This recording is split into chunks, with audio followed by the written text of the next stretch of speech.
Hi, it's Jeff Chalmers here from discoverdouble-bass.com. We've got a thriving community of bass players learning this wonderful instrument, and we'd love you to be part of it if you aren't already. So please go and check out our website where you can find courses, masterclasses, lessons, and a series of interviews to educate and inspire you. And we feature some incredible players, and we are very fortunate that the gentleman that's with us today is also a member of our faculty. He's been a bass player with the LA Phil for, I think he's celebrating his 25th year this year. Celebrated author, particularly known for his work Fractal Fingering, and the Associate Professor of Double Bass at USC Thornton. David Allen Moore, welcome to Discover Double Bass. Hey, thanks, Jeff. Good to be here again. And you're celebrating your 25th year with the orchestra this year with the LA Phil. How's that experience been playing in one of the world's top musical institutions? Frankly, it's still amazing to me every day that that's something that I get to do. Yeah. When you play, do you play, just this is something that's coming to my mind, do you play standing or seated? It's just that this week we've been using an angled end pin on my instrument. It's the rod pin, which is a way of adapting a regular end pin to angle the instrument. I mean, what do you do when you're in the orchestra? I've been standing since 2005. So Wow. almost 20 years of exclusively standing in orchestra. And do you find physically that a challenge? I mean, I think early on, I honestly don't remember starting when I started 20 years ago, but it's something that I've adapted to, and it actually feels more comfortable to me to stand than to sit, and I'm just so used to it at this point.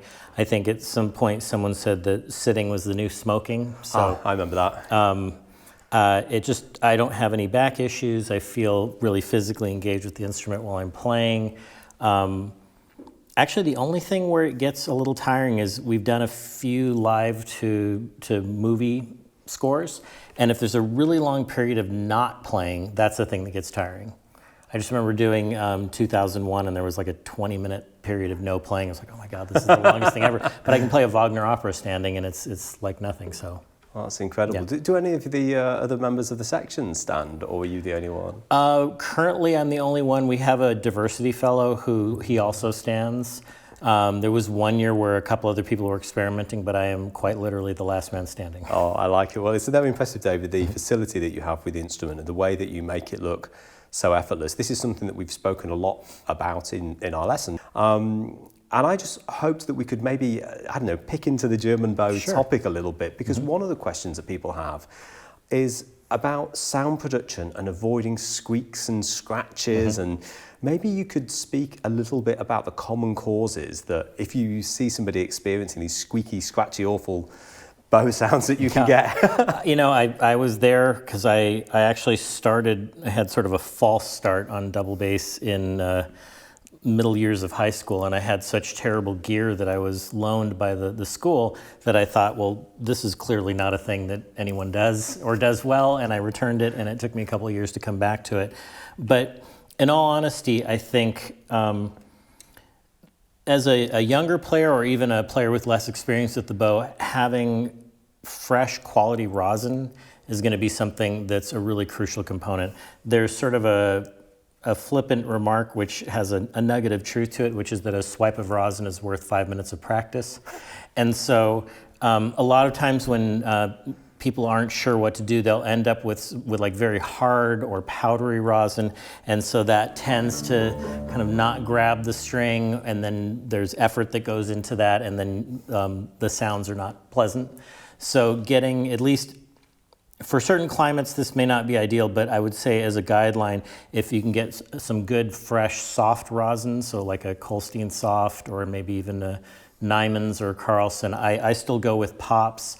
The only downside to Pops is kind of like fresh milk. It doesn't last very long. It's one of the, I tell my students this, that if they're gonna make one investment in their playing that's gonna save them more grief than anything else, it's to join the bassrosin.com monthly delivery. So I don't wait for it to go bad or to run out. I get it once a month, and it's like once a month. Wow. Oh God, it's like a magical day when it comes and it's a fresh cake of Pops. And then you really feel the difference with this. Oh God, yeah. Pretty much. I would have to say to this point, any new rosin that comes on the market, it's kind of trying to be like fresh Pops. Like it's better than old Pops, But if you have fresh pops, there's nothing like fresh pops. So Wow.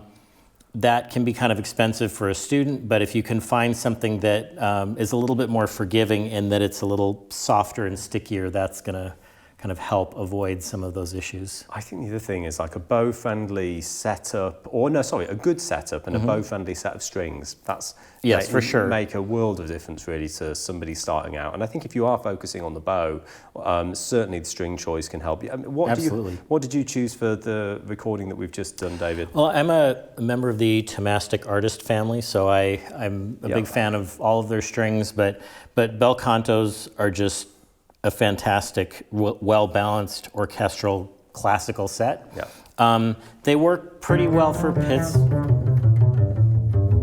I mean, I don't know if I would play it on jazz gigs or anything like that, but it is an excellent sound. If you're playing on spiral chords or something like that, they are great strings. They do work really well, but they're very unforgiving with the bow. They demand a very high quality bow technique. So something like a bel canto is going to give you a little bit more forgiveness, for lack of a better word, a little bit easier time starting the string with the bow. Absolutely. And so when they've got their bow, they've got their nice fresh pot of pops, what's the next thing that they should be thinking about to avoid that kind of noise, these nasty overtones that you might be getting when they're playing? What are the typical issues that you see? Well, I think I always try to model what I'm doing with the bow on pizzicato, that it's sort of a more complex version of pizzicato. We're essentially trying to hook the string, release the string, and get it to ring. And so if your idea of bowing is kind of rubbing on the strings, then there can be a lot of that kind of stuff that happens. So I think as a rule, for a young player, and also for myself and my students, when you're working out something and trying to really clean it up, having a feeling of being able to engage the string and kind of wiggle it back and forth before you even move it. And then once you're going to play a down bow, let's say, just see if we can get that to just release so that we're not pressing into the string or muting the string's ability to resonate, because that's ultimately the goal, is to get it to ring. That's the ringing in the same way as a pizzicato is. It's just the action of the hair on the string is facilitating that ring continuing as opposed to dying away in the same way it does when you pizz. It's almost like people are failing to start the string and they're doing the next motion. Right. You know, that they don't get the point of impact that actually... It's playing a stringed instrument is a very, initially a weird experience, because so many things have to happen before you actually get the sound out. So if you're used to playing electric bass or used to playing jazz bass, where pizzicato is pretty immediate. You don't have to think about like moving from your ankles and getting it to come all the way up your body before your finger works. But even an unrefined bow technique, there's going to be some delay between thinking about starting a note and the movements that start and then actually getting it to go. So if you're thinking about like immediacy in the same way you do with the pits, you're going to get a lot of those overtones and kind of split tones. One of the things that I've noticed and that I admire about the way that you play is that you have this real comfort and ease. It doesn't, you aren't a person who looks angular and uncomfortable. And certainly from the shoulder, I was thinking about with my own playing, when I find tension, it tends to be often that I have this way of shrugging almost, you know, an artificial shrug, and I see that sometimes with students and people maybe less experienced. Maybe you could speak a bit about the way that you manage to keep that tension, and if that's something that you should be thinking about. Oh, absolutely. That's, you know, being able to find natural free weight and the release of any excess tension is kind of one of the primary things that I focus on outside of just the music that I'm trying to execute. When it comes to a physical standpoint, I'm trying to find that, because there's this demonstration, you know, you would think that there's a lot of force required to play this big instrument, but if you put your hand out like this and hold up my arm, you can feel, just hold the weight there for a second, but as soon as I make a fist, you feel how that becomes weightless immediately, because now it's suspended with muscles. So now I'm going to say, okay, well, I still need that effort, so now I have to push down, so I'm kind of doubling down on the effort. Yeah. So just finding this kind of free impact of the weight that you have. The source of that usually for folks like you were mentioning is if that shoulder comes out, you're now disconnected from your core and from the rest of your weight.